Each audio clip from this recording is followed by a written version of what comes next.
We started the CMO consultancy because we saw that there was a gap in the marketplace where companies that had been doing internet marketing or other kinds of marketing for a period of time were ready to bring a lot of the function in-house.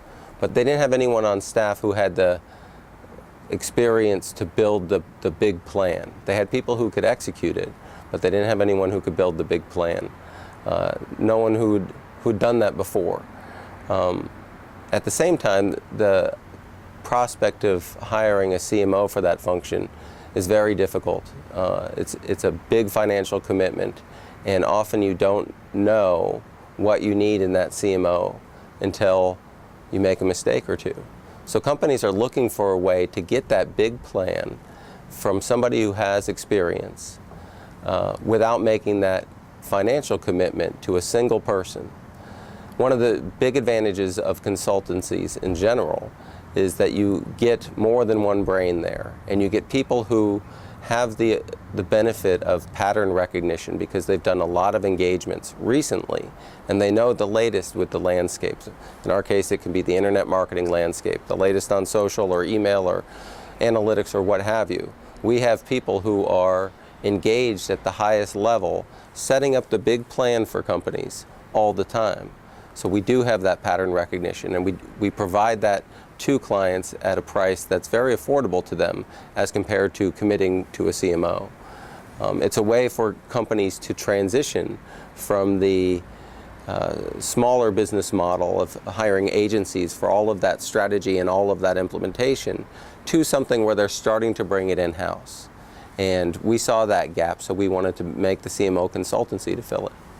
The CMO consultancy is different than most agencies, primarily because of the people that we bring. We bring people with experience.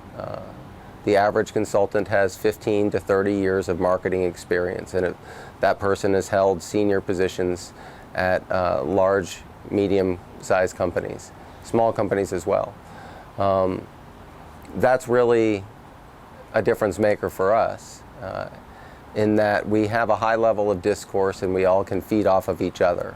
I think throughout management consulting, those are the fundamental criteria. You need people who are good communicators and who have the combination of skill, expertise, and humility to use the resources around them. And so our people come into a company and they start by listening. You know, a huge piece of consulting is listening, because even though you may have done this sort of project 20 times, every situation really is different. And with the companies that we serve, we find that they have differences in their local market area. They have different ability to hire. So, some people might be able to have an in-house team. Other companies, because of their location, can't have an in-house team. So you have to go in and look at every situation anew. And you need to have the breadth of experience to recognize that the stuff that's worked 15 other times doesn't work in this case. So the people we bring in are people who are very intelligent and accomplished, but as much as anything, they're good communicators and they're good listeners. Our philosophy is to bring in excellent people, and excellence will beget more excellence. People like to be where other smart people are. People like working for good companies doing excellent projects. And we only will be able to attract the very best people if we do top drawer work for our clients. We are customer centric through and through, and our strategic thinking is really from the perspective of a CMO that's sitting in that desk for that organization. We're thinking about the in-house resources that are available, the people, what they need, and the vendors that are going to be required to execute the marketing plan as it's been envisioned. We can help the organization manage those relationships. We can help them choose the vendors. And we can also help them figure out their long-term staffing plans as part of a 1 or 2 year marketing plan. A huge challenge for a lot of our clients is picking platforms and choosing when they are ready to jump from a platform. So an example would be an e-commerce platform for an e-commerce retailer. Companies will stay with the wrong platform for a long period of time just because they don't know how to transition over into something else.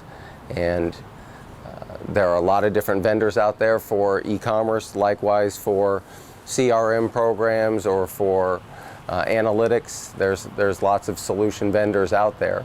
We help companies choose the right one for them and help them execute a RFP or a selection process based on proven methods for making the right selection. A marketing audit is an overall review of the marketing strategy. So it can involve some scenarios for customers. What is the unique selling proposition of the product or products? What are the market segments? And then what are the channels that are being used to reach those customers? Oftentimes with a marketing audit, we can see 2 or 3 channels immediately that are not being deployed properly or where there's a lot of opportunity. And we can certainly look at the data context of the channels to see whether or not the right performance data is being used to manage the channel.